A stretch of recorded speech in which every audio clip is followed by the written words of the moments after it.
हाँ मैं खाता हूं बीफ, क्या करते बताओ? मैं खाता हूं, खाता रहूंगा।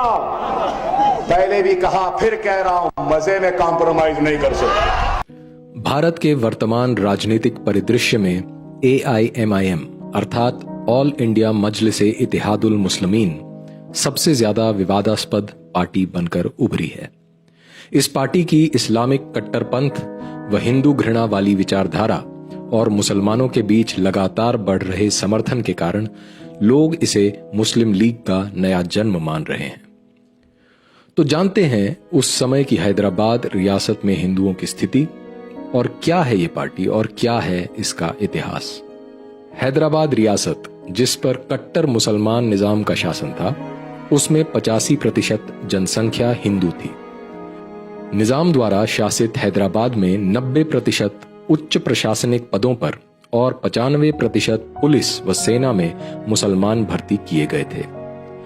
हैदराबाद के निजाम की हिंदुओं के प्रति क्या सोच थी, उसे इस बात से समझा जा सकता है कि वो कहता था, सुन के नाराए तकबीर जलजला आ ही गया तारे जुन्नार पर, जिसका अर्थ है नाराए तकबीर सुनकर ही काफिरों के जनेऊ पर खतरा आ जाता है। हैदराबाद रियासत से अन्य संस्कृतियों को समाप्त करने और रियासत का इस्लामीकरण करने के अपने उद्देश्य को पूर्ण करने के लिए निजाम ने इस क्षेत्र में बोले जाने वाली तेलुगु और मराठी भाषाओं पर बहुत से प्रतिबंध लगा दिए थे और इनके स्थान पर उर्दू को थोपा जाता था। उर्दू को रियासत के सभी स्कूलों में पढ़ाया जाना अनिवार्य कर दिया गया था। हैदराबाद रियासत में गैर मुसलमानों को छल बल से मुसलमान बनाने के लिए दीनदार अंजुमन नामक एक संगठन भी बनाया गया था। इतना ही नहीं, निजाम ने 1938 में वंदे मातरम के गायन और उस्मानिया यूनिवर्सिटी में धोती कुर्ता पहनने पर भी रोक लगा दी थी। उस्मानिया यूनिवर्सिटी में वंदे मातरम गाने के लिए 350 छात्रों को निलंबित कर दिया गया था। इन निलंबित छात्रों में बाद में भारत के प्रधानमंत्री बने PV नरसिम्हा राव भी थे। इस क्रूर इस्लामिक शासन में केवल वंदे मातरम गाने पर 15 वर्षीय रामचंद्र राव को कारावास के साथ 24 कोड़े मारने की सजा दी गई थी। सन 1927 में हैदराबाद के कट्टरपंथी मुसलमान निजाम मीर उस्मान अली खान की सलाह से महमूद नवाज खान किलेदार ने एक पार्टी बनाई जिसका नाम था इत्तेहाद बैनुल मुस्लिमीन, जिसे बाद में मजलिस इत्तेहादुल मुस्लिमीन या MIM कहा जाने लगा। मजलिस इत्तेहादुल मुस्लिमीन का अर्थ है council for unity of Muslims. रियासत में मुसलमानों की स्थिति और इस्लामिक शासन को मजबूत करने के उद्देश्य से MIM की स्थापना की गई थी। 1938 में बहादुर यार जंग MIM का अध्यक्ष बना। बहादुर यार जंग एक कट्टर पैन इस्लामिस्ट और मोहम्मद अली जिन्नाह व मोहम्मद इकबाल के बहुत निकट था। ये पाकिस्तान बनाने के लिए पूरी शक्ति से लगा हुआ था। ये पूरे भारत में इस्लामिक सत्ता स्थापित करने की सोच रखने वाले खाकसर संगठन को भी हैदराबाद में बढ़ा रहा था। बहादुर यार जंग की कट्टरपंथी और आक्रामक नीतियों के कारण MIM हैदराबाद और उसके आसपास के इलाकों के मुसलमानों के बीच बहुत लोकप्रिय होने लगी थी। जंग ने केवल 3 साल में 24,000 हिंदुओं का धर्म परिवर्तन करवाकर मुसलमान बना दिया था। इसके इन सब कार्यों के लिए मुसलमानों द्वारा इसे कैद मिल्लत अर्थात मुसलमान कौम का नेता की उपाधि भी दी गई थी। 1944 में बहादुर यार जंग की मृत्यु के बाद अलीगढ़ मुस्लिम यूनिवर्सिटी से पढ़े घोर कट्टर मुसलमान कासिम रिजवी को MIM का अध्यक्ष बनाया गया। कासिम रिजवी ने हैदराबाद रियासत में मुसलमानों की एक हथियारबंद फौज तैयार की। इस फौज में शामिल मुसलमानों को रजाकार कहा जाता था। रजाकार का अर्थ है अपनी इच्छा से इस्लाम के लिए काम करने वाला। इस इस्लामी फौज में लाखों की संख्या में मुसलमान भर्ती थे, जिनमें से अधिकांश MIM के कार्यकर्ता थे। कासिम रिजवी ने रजाकारों को हथियारों का प्रशिक्षण देने के लिए 52 ट्रेनिंग सेंटर भी शुरू किए थे।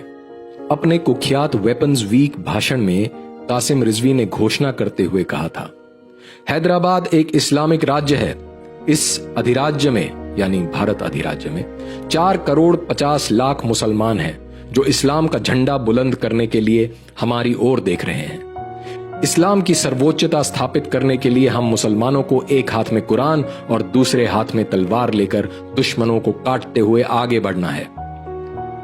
आगे हिंदुओं का उपहास करते हुए कासिम रिजवी कहता है, हिंदू जो कि काफिर हैं, पत्थर और बंदरों की पूजा करते हैं, धर्म के नाम पर गौमूत्र और गोबर खाते हैं और हर तरह से असभ्य हैं, वे हम पर राज्य करना चाहते हैं, लेकिन वे शासन करने में सक्षम नहीं हैं। कासिम रिजवी अक्सर कहता था, हैदराबाद में हम मुसलमान भले ही कम हैं, लेकिन हमारे निजाम ने यहां 200 साल राज किया है। इसका एक ही मतलब है कि हम मुसलमान सिर्फ राज करने के लिए ही बने हैं, और देखना एक दिन ऐसा भी आएगा जब मुसलमान इस पूरे देश पर राज करेंगे। 10 जून 1948 को कासिम रिजवी ने कहा, हम मुसलमान महमूद गजनवी और बाबर की औलादे हैं, हम लाल किले पर आसफजाही झंडा लहराएंगे। जब मोहम्मद अली जिन्नाह के नेतृत्व में मुस्लिम लीग भारत को तोड़कर मुसलमानों के लिए एक अलग देश पाकिस्तान बनाने की मांग कर रही थी, तब MIM और निजाम ने मुस्लिम लीग को हर संभव सहायता प्रदान की। द्वितीय विश्व युद्ध के बाद जब ब्रिटिश सरकार ने रियासतों के सामने भारत या पाकिस्तान में से किसी एक में विलय या स्वतंत्र रहने का विकल्प रखा, तो MIM और हैदराबाद के निजाम ने पाकिस्तान का पक्ष लिया। उनका मानना था कि या तो हैदराबाद एक स्वतंत्र रियासत बनकर रहे जिसका शासन इस्लामिक कानून अर्थात शरिया के अनुसार चले, या ईस्ट पाकिस्तान और वेस्ट पाकिस्तान की तर्ज पर हैदराबाद रियासत को साउथ पाकिस्तान घोषित कर उसका विलय पाकिस्तान में कर दिया जाए। चूंकि हैदराबाद रियासत की 85% आबादी हिंदू थी, तो MIM के लिए हैदराबाद का पाकिस्तान में विलय कराना आसान नहीं था। इसलिए निजाम और MIM ने पूरे भारत से मुसलमानों को हैदराबाद आकर बसने के लिए आमंत्रित किया। हैदराबाद रियासत में रह रहे हिंदुओं के लिए स्थिति अब बद से बदतर हो गई।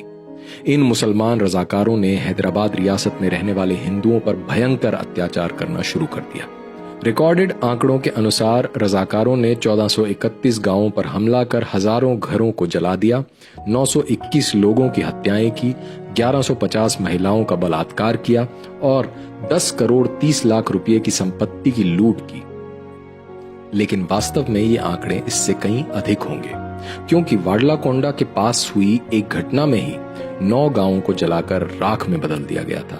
हजारों हिंदू पुरुषों एवं महिलाओं की हत्या, बलात्कार किए गए और सैकड़ों घरों व अनाज के गोदामों को लूटकर आग लगा दी गई थी। एक हिंदू अधिकारी के अनुसार, हमलों के बाद मेरे स्टाफ के अधिकारियों और रजाकारों द्वारा इकट्ठा किए कानों के कुंडल, मंगलसूत्र और नाक के आभूषण जो कि खून से सने होते थे, उनके द्वारा आपस में बांट लिया जाता था।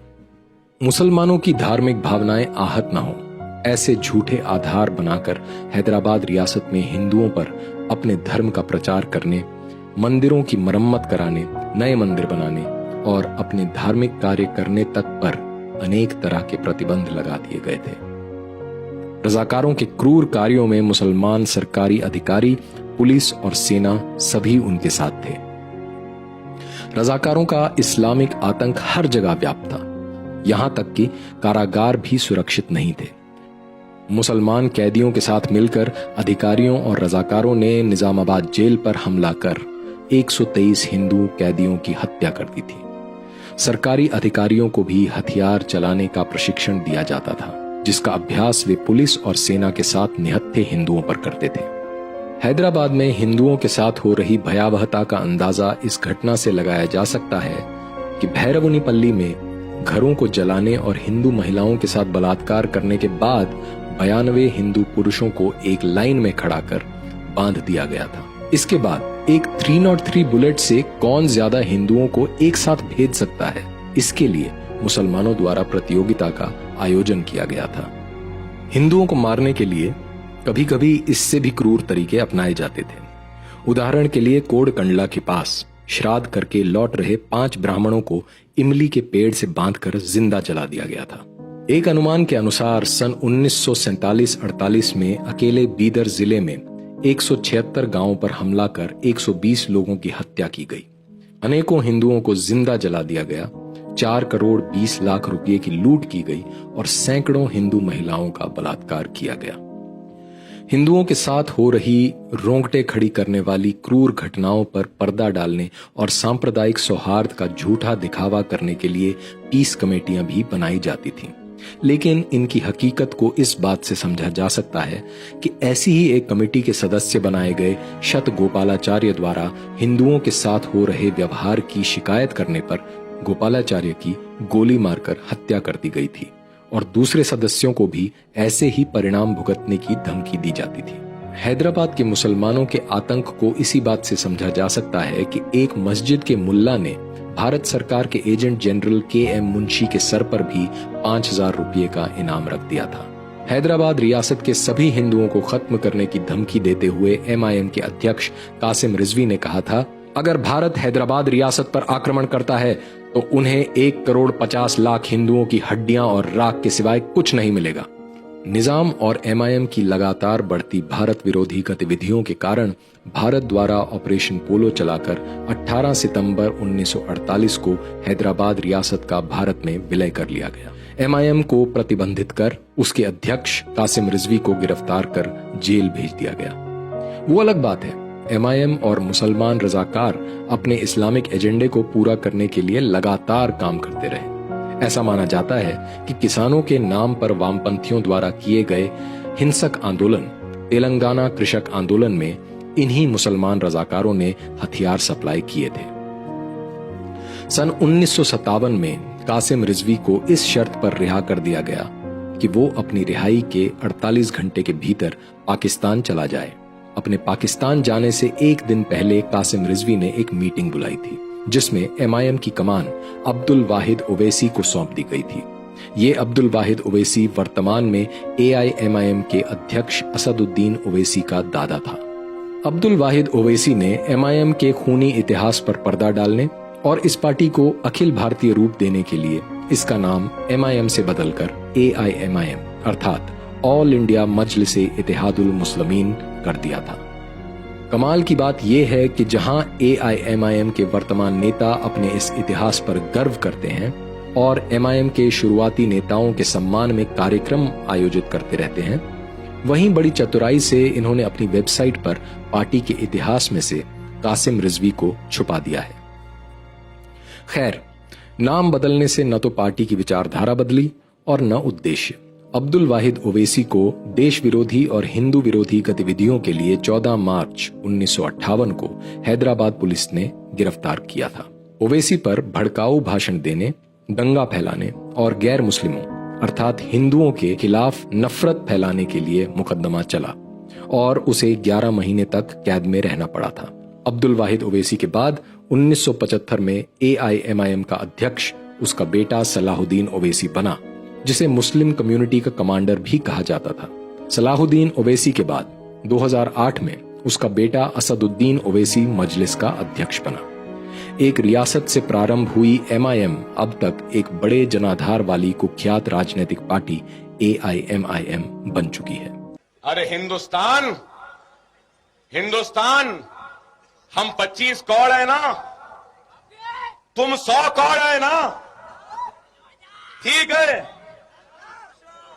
तुम तो हमारे से इतने ज्यादा है। 15 मिनट के लिए पुलिस को हटा लो, बता लेंगे किसमें हिम्मत है, कौन ताकत है। हिंदुओं को खत्म करने और पूरे भारत में इस्लामिक शासन लाने की MIM की सोच आज भी बदस्तूर जारी है। चाहे फिर AIMIM के नेताओं द्वारा हिंदू देवी देवताओं और महिलाओं को लेकर अभद्र टिप्पणियां करना हो या भारत माता के सम्मान की बात हो। AIMIM के नेता भारत में अवैध रूप से रह रहे घुसपैठिए रोहिंग्या का पक्ष लेते हैं और साथ ही साथ जम्मू कश्मीर से धारा 370 को हटाने एवं CAA और NRC जैसे कानूनों का पुरजोर विरोध करते हैं। इन कानूनों के विरोध में रैलियां निकालते हैं, प्रदर्शन करते हैं। दरअसल आज के समय में हिंदुओं के लिए ये खतरा पहले से अधिक बड़ा और गंभीर है, क्योंकि विभिन्न राज्यों में चुनावों में AIM को मिल रही सफलता और इसका लगातार बढ़ता वोट प्रतिशत ये सिद्ध करता है कि पूरे भारत में AIMIM पार्टी और इसके इस्लामिक एजेंडा को मुसलमानों का भरपूर समर्थन मिल रहा है।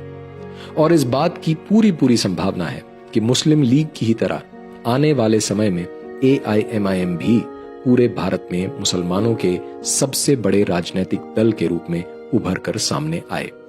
कभी AIMIM के नेता कहते हैं कि उनके पुरखों ने भारत पर 800 साल राज किया है कभी वो कहते हैं पूरा भारत उनके पुरखों का है। मुसलमानों के लिए अलग देश पाकिस्तान बनाने के बाद आज भी वो अपना हिस्सा मांगते हैं। जैसे 1940 के दशक में कांग्रेसी नेता मुस्लिम लीग द्वारा पाकिस्तान की मांग को एक काल्पनिक एवं असंभव मांग बताते थे और पाकिस्तान का निर्माण मेरे शव पर होगा जैसे झूठे आश्वासन देकर हिंदुओं को असमय मरने के लिए छोड़ दिया था।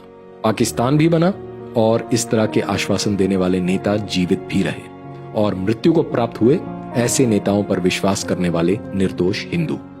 आज भी देश उसी दौर से गुजर रहा है जहां हिंदू अपनी सुरक्षा के लिए उन नेताओं और दलों पर आस लगाए बैठे हैं जो खुद को हिंदू बोलने से भी डरते हैं और धर्मनिरपेक्षता का दिखावा कर हिंदुओं को असामयिक मृत्यु की ओर धकेल रहे हैं।